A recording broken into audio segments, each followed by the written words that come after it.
This episode is brought to you by Kia's first three-row, all-electric SUV, the Kia EV9, with available all-wheel drive and seating for up to 7 adults, with 0 to 60 speed that thrills you 1 minute and available lounge seats that unwind you the next. Visit kia.com/EV9 to learn more. Ask your Kia dealer for availability. No system, no matter how advanced, can compensate for all driver error and or driving conditions. Always drive safely. A science story, huh? These NYU scientists, I felt right. I was so And I just thought, well, I had figured it out. it was that golden moment. Because science was on my side.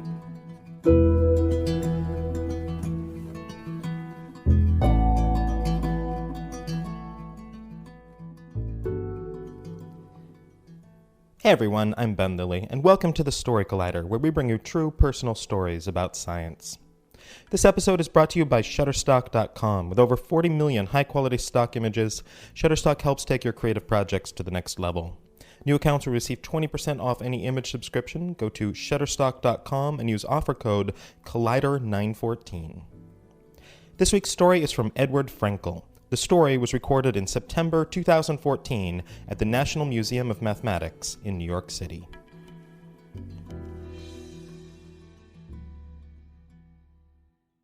So, what can I tell you? I grew up in a small town in Russia. It was called Kolomna. I was a good student. I was a straight-A student, but mathematics was my least favorite subject. It's true. I thought, it was easy, but I thought it was so boring and stale and irrelevant. Because all I knew about mathematics was what they taught me at school, and I didn't find it very exciting. What really excited me was physics, quantum physics, how the world works. What could be more exciting, more fascinating? But I was lucky. When I was 15, I met someone who was a mathematician and who opened the doors into this beautiful world, the hidden reality of mathematics. He asked me, so you are interested in elementary particles? And I said, yes. And he said, but do you know how physicists came up with these ideas, how they theorized this particle and that particle? I read some popular books, but I didn't really know. So he pulled a book from a shelf, and he opened, and I saw some beautiful diagrams and formulas and equations. I couldn't understand any of them, but it was clear that there was this amazing, coherent story which could tell me the story of the world. And so I fell in love with math at that moment. I realized that there was something which I had no idea even existed. And so a year after that, my last year at high school, I was working with this guy. He gave me books to read, and I was doing kind of high-level math, the kind of stuff that people do normally in college or in graduate school. So when time came to apply to universities, it was clear what I should do. I should study pure math. I was in love with the subject. And the only place to do that, so in my neighborhood, so to speak, my town was near Moscow, about 70 miles away, was Moscow State University, MGU. Its Department of Mathematics and Mechanics, called in Russian Mechmat, was the flagship, really, mathematics program in the Soviet Union. The year was 1984. Remember Orwell? I was 16 years old. Don't try to do the calculation in your head now. Because you know what? It's not about numbers. It's about how you feel. Trust me. 1984, I applied to this school, to this program, and I was very excited. And I received a letter in the mail, because before that I was studying in a correspondence school. So I was in a small town. We didn't have any math programs, any math schools, but I was studying in a correspondence school, so I would get letters from the school. They would have some material and some problems to solve and so on. And I received a letter, and they said, if you want to apply to Moscow University, to Mechmat, come and see us.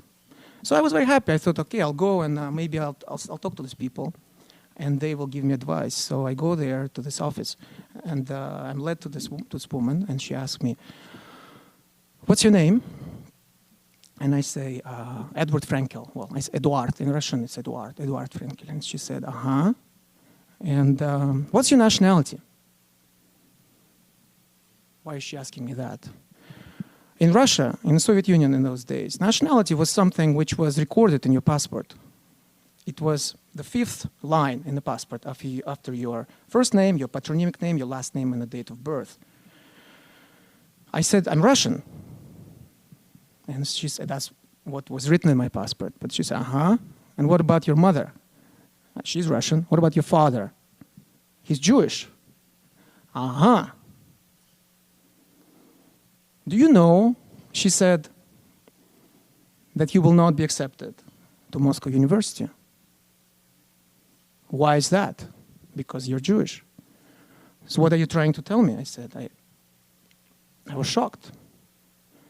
She said, I'm just trying to help you. You shouldn't even try. You should withdraw your documents and not even try. I thought about this. I went home. I talked to my parents. Being Jewish was not something that, is meant here in this country. It's nothing to do with religion. My father was not religious at all. I was not brought up in the religious tradition. Religion, in fact, was almost non-existent in the Soviet Union in those days. It was really about ethnicity, about blood. That's how they thought of me. But I thought, I'm so good. I know math so well. How can they possibly not accept me? That would be absurd. I'm going to try anyway, and I'm going to prove to them that I can do it. The first exam was written mathematics. In the Soviet Union in those days, you had to take exams.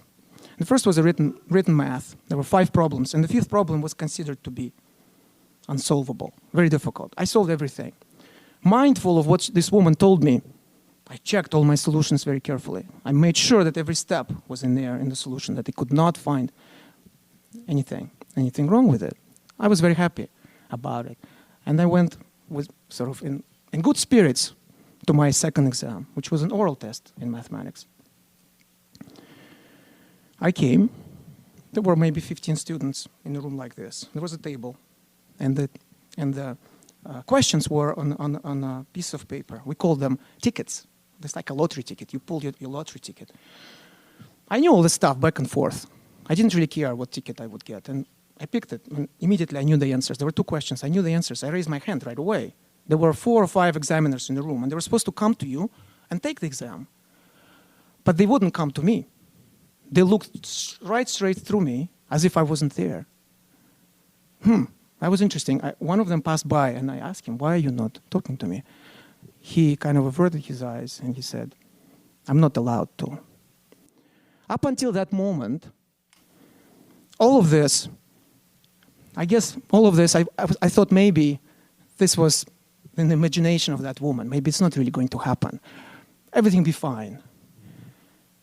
That's when I realized it's not going to be fine. I was indeed in this bad dream, and it's not going to end anytime soon. In the meantime, the examiners were coming and taking the exams from other kids. I was clearly the only one they chose to ignore. And then I understood why, because 1 hour into the exam, 2 men entered the room. And they asked people at the table, and they pointed at me. My inquisitors arrived, and they came to my table. So, one of them said very cheerfully, what have we got here? What's your first question? It was about a circle inscribed on a triangle. What's the definition of a circle, he said. A circle, a set of points on a plane equidistant from a given point, I said. Wrong, he said very cheerfully. How could this be wrong? It's a set of all points equidistant from a given point, he said. And on it went. He asked me to define everything that was mentioned in the questions first. He would ask me to define them.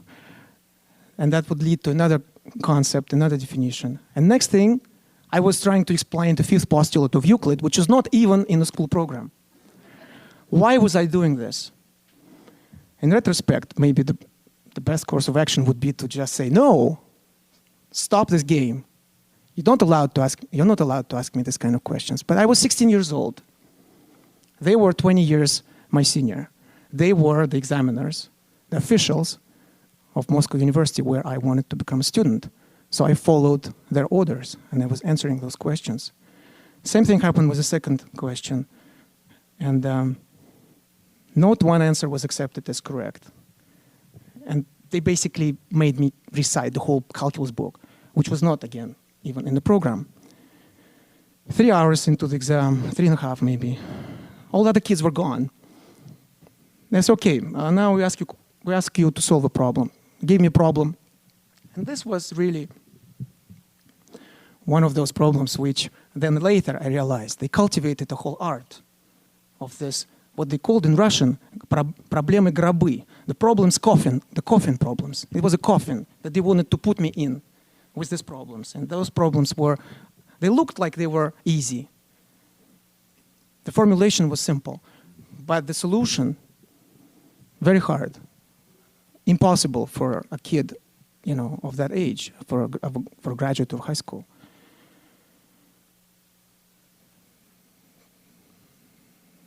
They came to me, and one of them said, we just talked to the chairman of the admissions committee, and he said, why are you wasting your time on this guy? And he said, look, he showed me a document in which they listed what happened. It was a recording that I didn't even see them recording. So they didn't answer the first question. So we put a minus.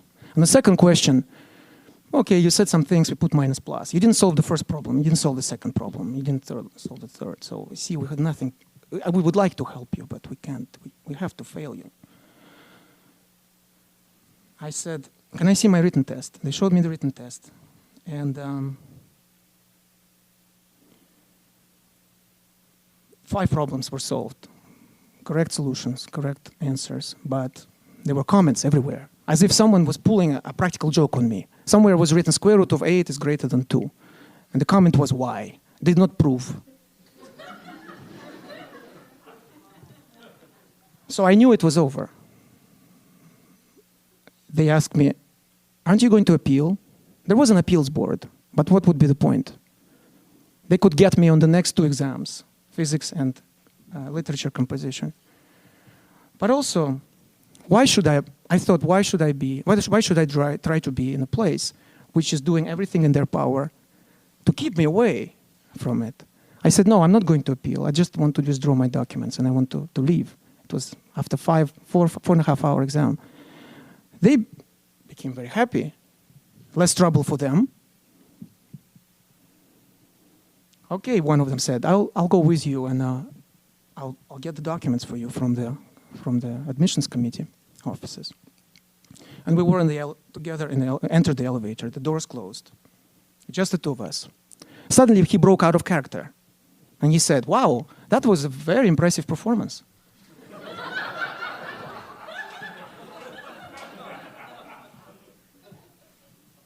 Did you study in a special mathematical school? I said, no. I grew up in a small town. We didn't have any mathematical schools. Are your parents mathematicians? No, they're engineers. Wow. That was really an incredible performance. Congratulations. What could I say to this guy after this grueling, almost 5-hour, unfairly administered discriminatory exam? He's giving me compliments and expecting me to open up to him. I was just standing there, stunned. He said, you know what? Let me give you advice. You should go. There's only one school in Moscow which takes people like you. Jews, that is. It's called Oil and Gas University. You should apply there. The doors of the elevator opened. We came out. He brought me my documents, my my trophies, my high school trophies from math competitions, things like that. And with this file, I went downstairs and came out on this giant staircase of Moscow State University. And I saw two small figures perched on the staircase. Down below, my parents.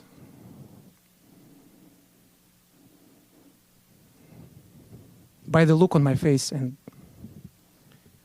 this folder I was holding, they knew what happened. So we went home.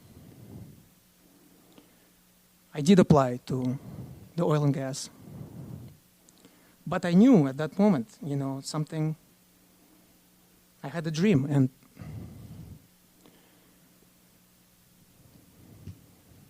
oil and gas did not have a pure math program. I didn't know that I would be able to do what I wanted to do and what I was in love with, mathematics. I was lucky. There were very generous people who found me and who rescued me, really rescued me. They took me under their wings. They mentored me. They helped me to do my first original research when I was still an undergraduate. So the story has a happy ending. By the time I finished university, 21, I was invited to Harvard as a visiting professor. My works were known, became known, but I've been thinking a lot about this, about the story, and about what really happened. I think it took me many years to really come to terms with it. And what I see clearly now, which I did not really see before, is that it was torture. I was tortured by these people, and not only me. Not only me, it's not just about me. The reason I want to tell you the story is not because of me, because my story does have a happy ending. So I can be happy and say, it's all fine. But hundreds and thousands of other kids, innocent kids who had done nothing wrong, who were in love with math, with the subject the way I was, who wanted nothing more than to pursue their dream. They crashed that dream, that machine, that system, for no reason other than hatred and bigotry and prejudice, the hatred of the other, of the different. So it was torture of me and countless others, and then they left me to die. They left me to die, but I did not die, and I survived because of math. Because I was in love with math. And I knew that this was a subject which those bigots could not touch. Because mathematics is a world of its own, full of elegance and beauty, where bigotry and prejudice and hatred has no place. And that's what helped me to survive. Imagine that. A subject which unfortunately most of us think of as the most boring and stale and lifeless of subjects. And I thought that myself. That subject saved my life. Thank you very much.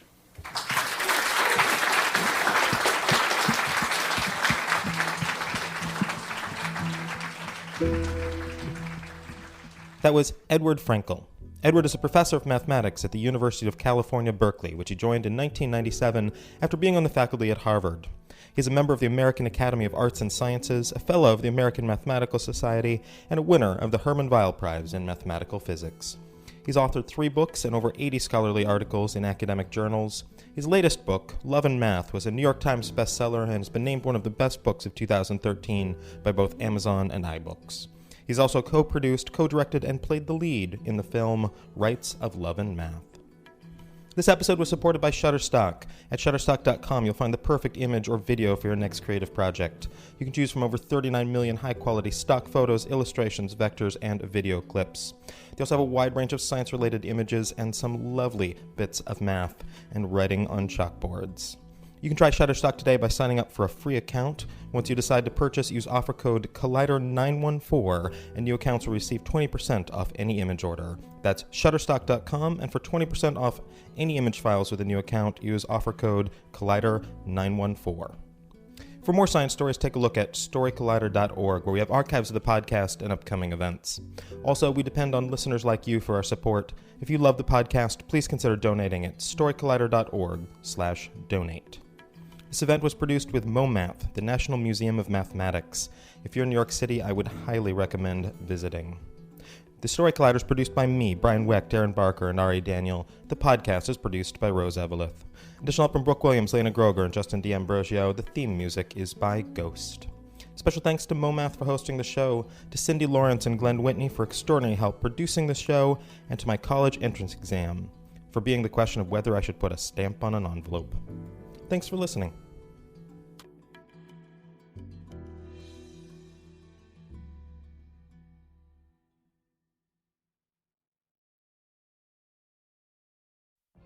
What if you could have a career where the opportunities are as vast as our nation, where it's not about mission statements, but a shared mission? At U.S. Customs and Border Protection, we go beyond to protect more than borders. From ship to shore, air to ground, cities to local communities, CBP agents and officers are keeping people safe.